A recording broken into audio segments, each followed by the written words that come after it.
Podcast Contra-Ataque recebe hoje o treinador Flávio Araújo, conhecido também no futebol brasileiro como o Rei do Acesso. Flávio, prazer te receber aqui no podcast. Começamos então com essa alcunha. De onde vem isso? Como é que começou? Claro que você é responsável, né? Tem muita habilidade em conseguir acesso de divisões no futebol brasileiro em muitos clubes. É uma alcunha que você carrega, acredito eu, que com muito orgulho. É verdade, né? E essa alcunha, como você falou, iniciou em 2011, né? No América de Natal, o acesso da Série B para da Série C para a Série B. Aí, posterior, isso a nível nacional, né? Aí depois veio o Sampaio Corrêa 2012, 2013, aí depois, em 2015, o River, aí depois veio 13, veio CSA, veio 13. Então foram 7 acessos a nível nacional. E tem uns locais também, né? Estaduais. Exato, tem os estaduais, mas assim, o fato principal, todos são importantes, os estaduais e o nacional, né? Foi os acessos em competições nacional. Falando nisso, tá mais difícil hoje conseguir acesso nas divisões nacionais, porque a gente sabe que o futebol hoje está muito associado à questão do investimento, né, do dinheiro, da grana. Então, se o clube não tem uma boa condição, ele dificilmente vai conseguir competir com aqueles que têm mais dinheiro e, obviamente, conseguem montar times mais técnicos. Isso é um fato, isso é verdade, né? Os times que têm um poderio financeiro maior, eles têm mais possibilidade de atingir a meta, né? Por quê? Porque com nível financeiro maior, ele faz um grupo mais qualificado, ele faz um grupo também com mais atleta, dando mais opções para o treinador. Mas isso não impede, né? Não impede que o time que tenha um menor investimento não brigue também. Porque dificulta um pouco, né? Dificulta, mas é porque eu estou falando isso, que também os times que têm menos força financeira, eles têm condição de brigar. Porque o futebol nivelou, né? O futebol nivelou. É equilibrado. É muito equilibrado, né? Eu vou dar um exemplo de ontem, né? Enquanto todo mundo esperava o Flamengo ser goleado, e não foi goleado. O futebol nivelou. Pelo Paris Saint-Germain. Né? Exato. O futebol nivelou a nível mundial. Só que ainda tem os favoritos, né? As estratégias, elas definem muito também as partidas, né? Hoje o treinador de futebol tem que ser muito estudioso. A gente está vendo, por exemplo, um treinador que está fazendo muito sucesso atualmente no futebol brasileiro, que é o Felipe Luiz, do Flamengo do Rio, dizer constantemente que é obcecado por futebol, que estuda muito e tal. É importante também que o treinador se mantenha sempre atualizado, sempre buscando algumas estratégias diferentes, porque, como você disse, só assim você consegue desequilibrar um pouco a situação. É verdade, né? O treinador, o trabalho dele não é só dentro de campo, né? Antes, fora do campo. É um dos fatores importantes também. O que o Felipe Luiz se referiu está corretíssimo. Porque tem que haver a pesquisa, tem que haver o estudo, né? E hoje está muito mais fácil, digamos assim, as pesquisas, os estudos, porque o mundo está globalizado, né? Em 1997, quando eu iniciei, em 1998, 1997, eu finalizei minha carreira como atleta, 14 anos, aí iniciei como treinador em 98.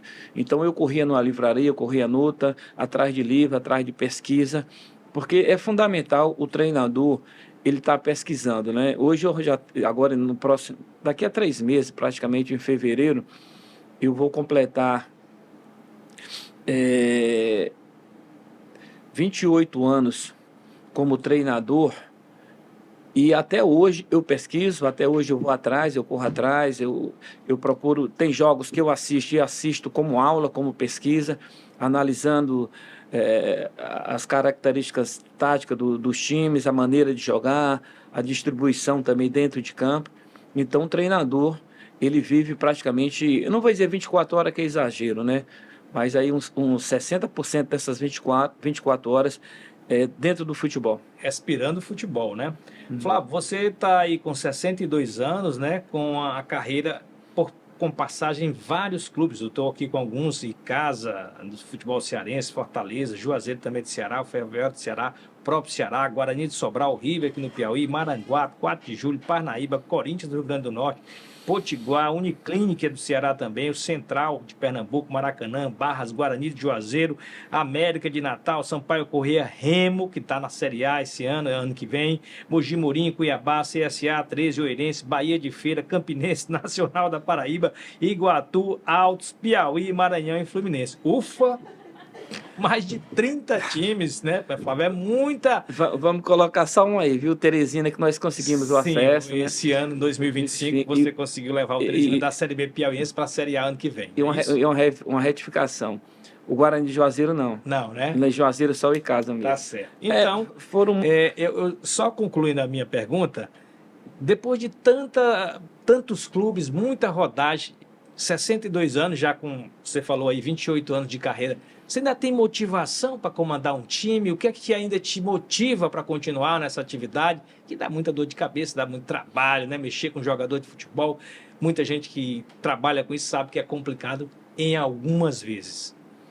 Olha, a motivação é inexplicável, né? Ela vem de dentro, né? O fato de desde 13... Eu joguei todas as categorias de base, desde 13 anos dentro do futebol, né? Então, uma motivação muito forte que vem de dentro, que você quer estar participando, você quer estar dando a sua contribuição, né, para as metas do clube. Enfim, mas sei também que as dificuldades, elas aparecem, aparecem muito mais quando você, depois de 55 anos, né? Porque a primeira grande dificuldade, eu vou aproveitar aqui essa oportunidade para confessar para todo o público. A primeira dificuldade, infelizmente o nosso povo, o povo brasileiro,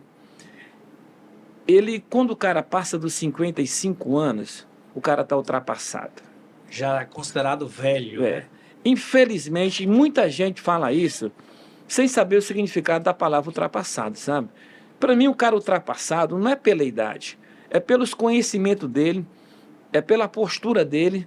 Se ele é um cara, por exemplo, vamos citar, se eu tenho 62 anos, eu sou um cara pesquisador, que jogos, analiso textos, analiso livros, totalmente em conformidade com a atualização, né? Então, um cara não pode ser ultrapassado se ele faz isso na vida, né? Agora, infelizmente, o brasileiro... Outro dia, deixa eu te falar uma historiazinha. Outro dia chegou um repórter e perguntou: Flávio, você já está perto de parar? Daqui a quanto tempo você para? Aí eu digo: não, vou lhe dizer, mas eu vou te fazer uma pergunta antes. Eu sei que é má educação você responder uma pergunta com outra, mas vamos abrir exceção. Eu nasci em 1963, o Ancelotti nasceu em 1959, então você sabe quem é o mais novo e quem é o mais velho de nós dois. Vai fazer essa pergunta a ele. E ele recebeu uma resposta nada agradável, né? Aí eu disse para ele: não, agora voltando à sua pergunta, eu pretendo pendurar minha prancheta em dezembro de 2028. Aí eu completo 30 anos em fevereiro, vou até dezembro e soltando fogo, se Deus quiser. Nessa questão que você falou, que o treinador hoje de futebol só é considerado ultrapassado se ele não estuda, se ele não pesquisa, se ele não se atualiza. Mas a gente está vendo também que, fora da questão esportiva, o treinador de futebol hoje é muito coach, ele tem que gerir um grupo, ser gestor de grupo, entender um pouco de psicologia. Não precisa ser psicólogo, mas tem que entender um pouco para conhecer aquele momento que está passando um atleta, o momento que eu digo psicológico, algum problema e tal. Você também tem esse lado seu, você se preocupa com isso também, em ser um gestor, melhorar essa questão de gestão de grupo? Sim, essa aí foi uma das primeiras lições que eu aprendi no início da função de treinador, em 1998, já em 99, uma das primeiras funções é analisar o psicológico do atleta, né? Tem que ser analisado, porque o método antigo de tratar todo mundo mal, xingar, sem saber o que está passando com o atleta, é totalmente errado, sabe? Nós temos que compreender a situação do atleta. Hoje está muito mais fácil, porque quando eu comecei, praticamente era o treinador e mais 2 pessoas com 30, 40. Não, hoje todo o time está estruturado, tem vários departamentos, né? Isso ajuda bastante, né? Já tem a maioria dos clubes do Brasil, já tem psicólogos, que é fundamental, o médico, o assistente social também, isso ajuda muito, mas o treinador, sim, ele tem, no meu ponto de vista, né, na minha leitura sobre o futebol, ele tem que entender também o psicológico do atleta. Você conviveu ao longo de sua carreira, obviamente, com algum jogador problemático, algum jogador que, embora tivesse potencial e muito potencial, mas em algum momento isso estava afetando, né, o lado esportivo dele. Como é que você lidou com isso? Se você pode contar algum caso parecido. Posso, veja bem.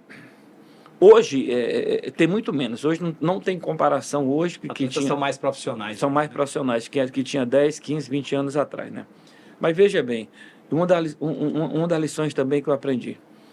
A maioria dos atletas que tem esse problema de irresponsabilidade, de conviver em grupo, tudo você acredita é o aspecto familiar.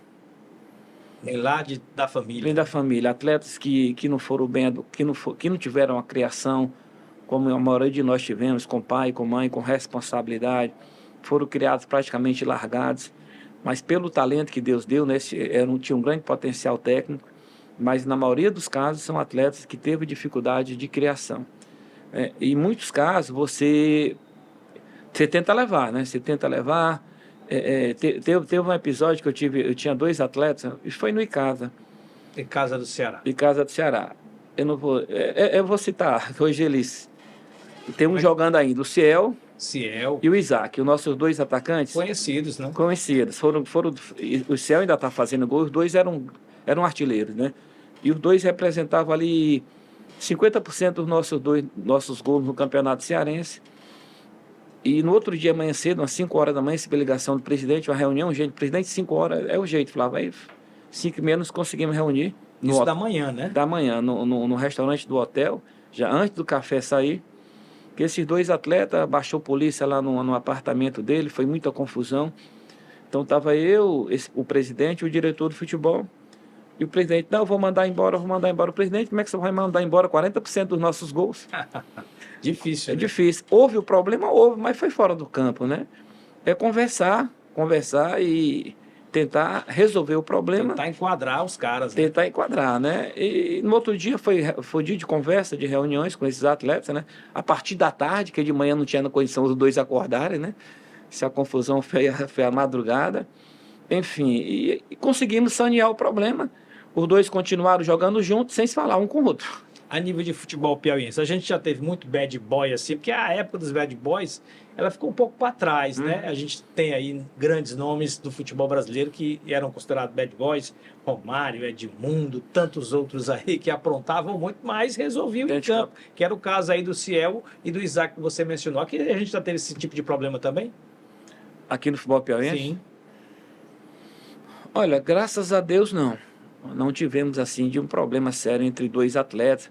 Houve, né, que uma discussão, às vezes uma troca de tapa, isso acontece, né, mas isso ali dentro de campo, né, você é no contato, no jogo, ânimos acirrados e tal, mas assim fora de campo não, graças a Deus não, porque é difícil, né, você contornar esse tipo de problema, mas se houve o problema, uma das coisas também que eu aprendi na vida, a gente pede para não ter problema, né? Mas quando acontece o problema, tem que ser resolvido. Falando agora de futebol piauiense especificamente, Flávio, você que é cearense, mas já jogou aqui no 4 de julho, treinou vários clubes do futebol piauiense, a gente mencionou aqui o seu currículo, incluindo os clubes do Piauí. Como é que você está analisando esse atual momento do futebol piauiense? Há algo no ar que a gente percebe, e também na prática, né, que nós estamos caminhando para uma evolução. Os clubes estão mais organizados, estão chegando os clubes novos com gestores jovens, com outra mentalidade. Você entende, pela sua experiência, que estamos realmente, nesse momento, o futebol piauiense está começando a dar uma virada de chave? Concordo com você. E esse momento, eu esperei muito, né? Essa evolução do futebol piauiense, né? Tanto tempo que eu queria que essa evolução ocorresse. E essa evolução, graças a Deus, está chegando. Hoje, no futebol piauiense, eu não me lembro de outro campeonato piauiense, isso eu estou falando relacionado a 2026, que tivesse tantos clubes capacitado ao título, né? Então tem muitos clubes capacitados. Vai ser boa, né? Vai ser muito boa, muitos clubes capacitados, muitos clubes vão brigar por esse título. E uma das coisas também que a gente torce por uma evolução é com relação aos estádios, né? Lógico que eu sou cearense de nascimento, mas sou piauiense de coração. Eu queria muito que o Piauí se aproximasse do Ceará com relação aos estádios, principalmente os estádios da capital, né? No nosso caso aqui, o Lindolfo e o Albertão. Então, graças a Deus, o Albertão está em reforma, o Lindolfo Monteiro está em reforma. Eu vou te falar só um detalhe que ocorreu. Fluminense e Fortaleza pela Copa do Brasil. Agora eu não sei se foi 2023 ou foi 2024, mas depois você vê e a gente confere. Olha o que ocorreu. Durante o jogo, o médico do Fortaleza precisou fazer uma suturação no atleta, né? O atleta levou uma pancada, cortou. O que é que acontece? O médico do Fortaleza, dentro do vestiário Lindolfo Monteiro, vai atrás de uma pia para lavar as mãos, né? Para fazer o ato ali, chama ato cirúrgico, né? Uma pequena cirurgia ali no atleta. Aí o que acontece? Não tem uma pia. Você entrar... Complicado, né? Olha, nós estamos no século 2021. Há 4 anos atrás, nós superamos nos piores momentos das nossas vidas, que foi a Covid, né? Tivemos a Covid há 4 anos atrás. E hoje, você chega no vestiário, você não tem um lugar para lavar as mãos, então é um negócio assim impressionante, né? E espero que com essa reforma do Lindolfo Monteiro seja colocado pias no vestiário dos times e da arbitragem, né? Você fala, pô, mas uma coisa é tão besta. Mas o duro é você ficar ouvindo, voltou lá em Fortaleza, o cara, pô, aconteceu isso lá, é verdade, Flávio? Eu digo, rapaz, deve ter sido, porque lá não tem pia. Eu não posso mentir, tá entendendo? Então, essa evolução também que eu quero te passar, não seja só dos times de futebol, o novo diretor, a estrutura, né? A estrutura tem que ter evolução. Bom, você falou da estrutura, mas eu vou voltar à questão esportiva. Esses clubes que estão chegando, você acha que, pelo que você está percebendo, são projetos mais duradouros ou são apenas aquelas coisas passageiras que acontecem no futebol? Porque tem disso também, né? Um projeto começa ali e tal, com muita animação, com muito otimismo, depois ele acaba que não vai para frente. Mas, pelo que você está vendo, conversando, você treinou o Teresina, conseguiu acesso, o time do Teresina para a Série B piauiense, para a Série A, né? Vai disputar a Série A em 2026. Você percebe que esse é um momento mesmo de consistência dos clubes piauienses? Olha, esse é outro ponto importante também que você está falando, né? A consistência, ela se inicia com o CT, né? Então, hoje eu estou no Fluminense, é um pensamento do doutor João Vicente, a partir do 2026, construir também um centro de treinamento, que hoje nós temos, hoje aqui na capital, nós temos o River e nós temos o Piauí, né? Com CT. Logicamente que a gente torce que o projeto do Fluminense no próximo ano já seja concluído o CT, o CAP também, o próprio Altos também, porque isso dá uma estrutura para os times. E dando estrutura, aí vem o investimento, né, o trabalho na categoria de base e vem o crescimento também dos times e do futebol piauiense. Porque, veja bem, o crescimento tem que vir também a partir da base, né? O Fortaleza, agora 10 dias atrás, foi campeão lá em Brasília de um campeonato sub-17, onde enfrentou Botafogo, Palmeiras, e foi até a estreia do Fred como treinador, né? E ganhou, invicto. Então, esse sub-17, com certeza, vai chegar ao profissional. Hoje nós temos no Fluminense, nós temos 34 atletas. Tirando 4 goleiros, são 30 jogadores de linha. E dentro desses 30, pra você ter uma ideia, nós temos 2 jogadores sub-16, viu? Que do interior do Piauí, o Tilique e o Jonas.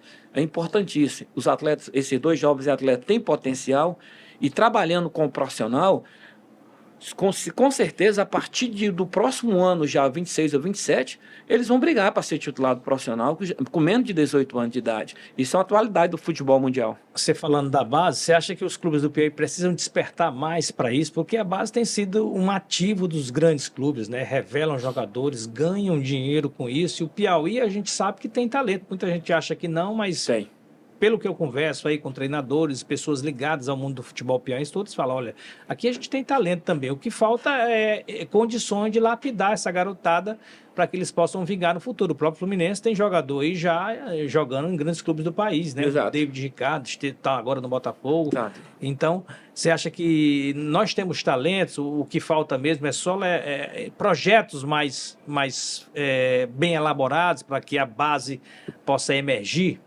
Com certeza, eu não tenho dúvida sobre isso. Não. Temos talento assim no estado do Piauí, correto? Agora, essa estrutura que nós estamos falando tem que ser dada, né? Comissões técnicas por 13, por 15, 17, 20, né? Campos para eles treinarem. Porque uma coisa que é uma verdade no futebol, eu digo uma verdade porque eu sou fruto disso, né?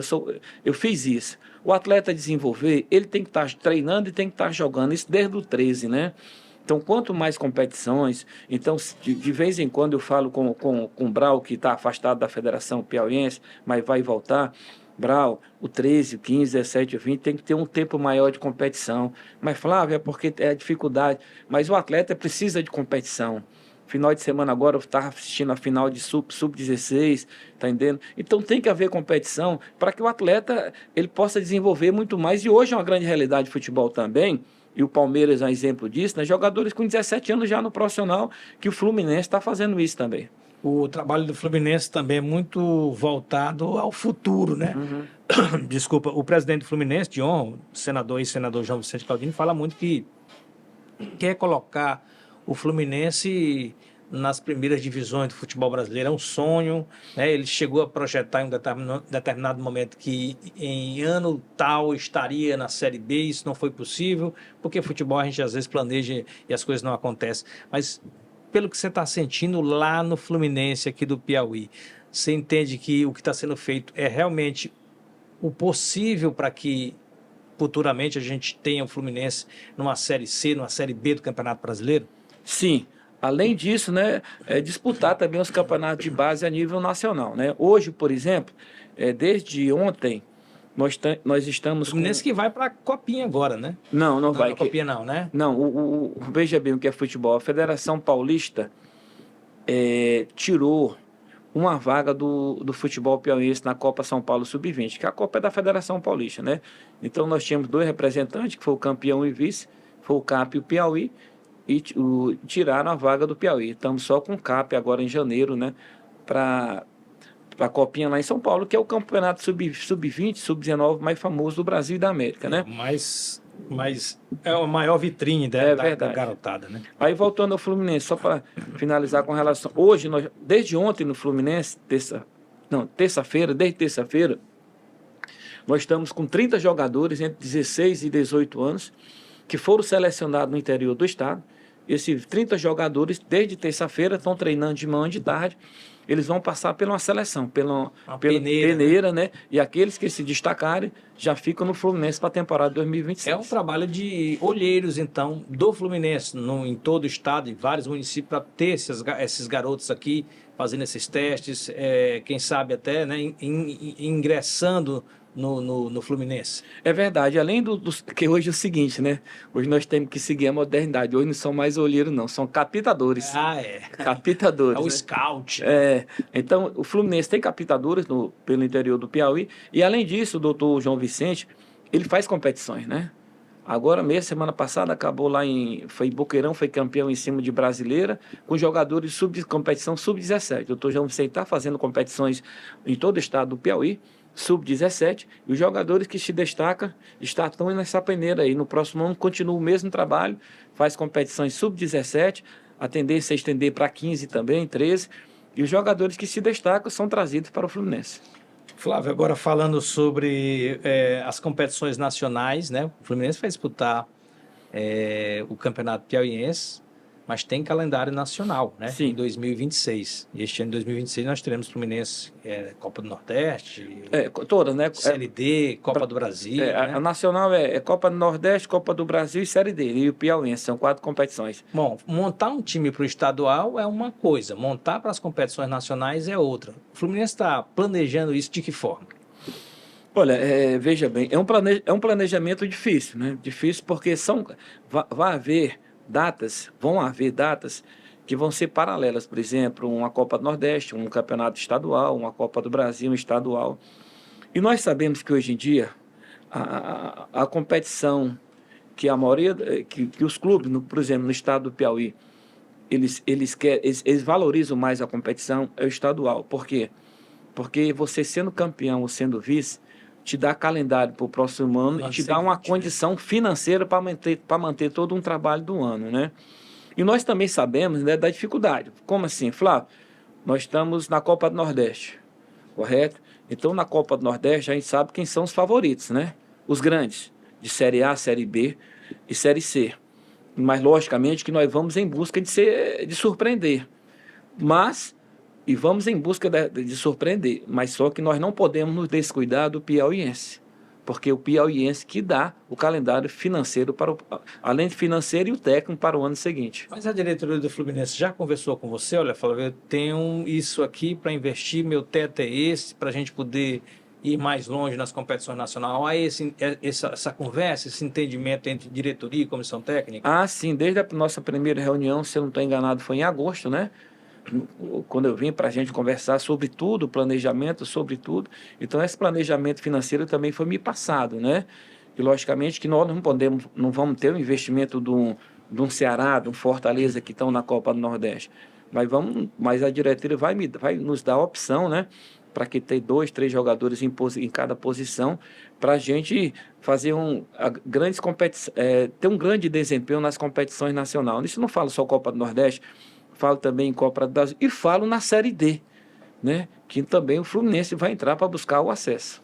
Você é o rei do acesso, tá com a bola você mais uma vez. Fluminense que já disputou Série D, mas não conseguiu o acesso. Muitas vezes a gente percebe que os clubes do Piauí ele tem dificuldades para atrair jogadores que têm uma certa qualidade, maior qualidade, né, para montar um elenco melhor. Essa preocupação você deve ter. Com o calendário nacional já certo, 2026, do Fluminense, vai ser mais fácil captar jogadores? Novos jogadores de fora? Você tem razão. Essa é a realidade, né, do nosso futebol piauiense, né? Ele tem dificuldade em relação ao futebol cearense, futebol pernambucano, aí já se iguala com o maranhense, já se iguala com o do Rio Grande do Norte, certo? Esse atrativo, né? O paraibano está um pouco acima, né? Ou não? Não, tá acima, tá acima porque, vejamos bem, o Botafogo está na Série C, né? Sim. Mas o resto estão na Série D.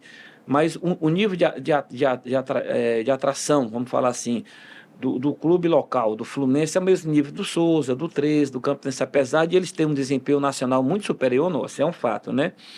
Mas o que é que faz com que essa ideia esteja mudando já nos últimos anos, e principalmente no próximo ano, né? Pelos jogadores que estão vindo para cá. Você sabe que a comunicação é por segundo hoje, né? Então eles passam para outros, não, o futebol piauiense está em evolução, está mudando, a estrutura é boa, o salário é rigorosamente em dia, e isso atrai os outros atletas. Vai de boca em boca essa propaganda, vai longe, né? Vai longe, certo, é verdade. Flávio, agora mudando um pouco já na questão do futebol nacional em si, queria saber de você sua opinião, por exemplo, da seleção brasileira, né? A gente está à véspera de uma Copa do Mundo importante, o Brasil muitos anos não conquista um título nacional, parou lá em 2002, né? A última conquista do Brasil, aposta num treinador italiano muito conhecido, multicampeão, Carlo Ancelotti, para tentar esse título. O ciclo dele da Copa foi pequeno, pouco mais de um ano, vai ser um pouco mais de um ano até chegar à Copa do Mundo. Você acha que o futebol brasileiro, nesse momento, atravessa realmente um momento delicado, que vai chegar na Copa desacreditado? E já emendando aqui, quais são, na sua opinião, as chances do Brasil ganhar o seu 6º título mundial? Vamos lá.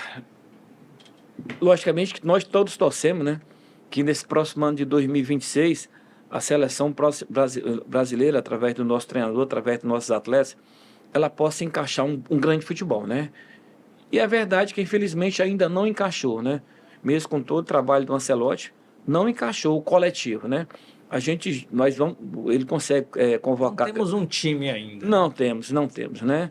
Nós temos grandes jogadores individualmente, se não resta dúvida, que a gente assiste todos nós temos todos os campeonatos, espanhol, inglês, alemão, italiano, sempre tem jogadores brasileiros em destaque. Mas eu acredito que nesse próximo ano o Ancelotti consiga convocar os jogadores e dar um entendimento entre esses jogadores, né? Para que o coletivo se sobressaia em cima do individual.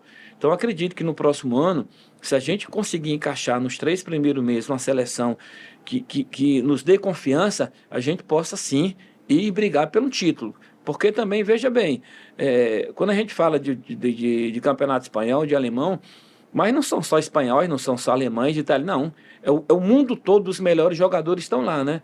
Então, esse mundo todo dá para formar 2 seleções brasileiras. Então, se o Ancelotti conseguir encaixar essa seleção, a partir dos 3 primeiros meses, vamos brigar pelo esse título. Agora, sim, é uma última pergunta, Flávio, um último questionamento. O futebol brasileiro, a gente está vendo aí uma espécie de polarização, né? Palmeiras e Flamengo dominando o cenário nacional. Você acha que isso é muito ruim para o futebol brasileiro ou, de certa forma, é um exemplo para que outras agremiações, outros clubes façam aquilo que eles estão fazendo, tentem seguir aqueles modelos vitoriosos para que a gente possa se fortalecer, porque os clubes fortes, seleção forte, pelo menos essa é a minha projeção. Olha, hoje o futebol brasileiro, né, ele está ali muito parecido com o espanhol, né? Se a gente fala do campeonato espanhol... espanholização do futebol brasileiro. E quando a gente fala espanhol, o que é que eu quero dizer? Quando a gente São fala dois grandes, né? Barcelona e Real. Hoje é Flamengo e Palmeiras, né? Mas isso que você falou, para mim tem um grande sentido e para mim era para os clubes seguir o mesmo exemplo de Palmeiras e Flamengo e Palmeiras, sabe? Valorizando, dando oportunidade. Quantos jogadores no ano, né? O Palmeiras vende da base, né? Ao dinheiro vendido, entra dinheiro, né? Então, são administrações que devem ser seguidas. Porque, vejam bem, eu vou tirar 4 times desse Campeonato Brasileiro da Série A. Flamengo, Palmeiras, Cruzeiro e Mirassol. Aí ficamos com 16, né? Os 16 eram muito parecidos, assim, na minha concepção. Esses 4 ficaram diferentes dos outros. Então a gente torce que os outros grandes clubes, que são muito grandes, né, consigam também formar grandes times, consigam se estruturar para que possamos ter um campeonato brasileiro muito mais surpreendente e com a seleção muito melhor. E menos previsível, né? Perfeito, perfeito. Porque se você tem 2 grandes com mais estrutura, melhores elencos, a tendência é que eles conquistem mais clubes. Mas só para emendar, você falou aí dos 4 primeiros, Mirassol com um orçamento bem menor conseguiu surpreender. Isso é aquilo que a gente conversou lá no começo, né? Às vezes, estratégia, um planejamento, mesmo sem tanto investimento, você também pode competir. Verdade. Eu vou fazer aqui um exemplo, né? Aproveitar a sua comparação. Mirassol e Ceará e Fortaleza. Ceará e Fortaleza é a 5ª capital do Brasil, olha lá se não for a 4ª, certo? Torcidas 80, 90 mil no estádio, e caíram. E o Mirassol com a cidade, talvez tamanho de quê? 70 mil habitantes. 70 mil habitantes, dá uma Cascavel do interior do Ceará, e conseguiu ficar. Tá certo, então. Conversamos aqui no nosso podcast Contra-Ataque com o treinador vitorioso, considerado o rei do acesso, Flávio Araújo, que neste ano de 2026 vai comandar o Fluminense do Piauí no estadual e também nas competições nacionais. Obrigado, Flávio, pela participação no nosso Contra-Ataque. Você confere os principais trechos dessa entrevista nas nossas redes sociais do Grupo P Norte e a entrevista completa lá no Contra-Ataque no YouTube. Até a próxima.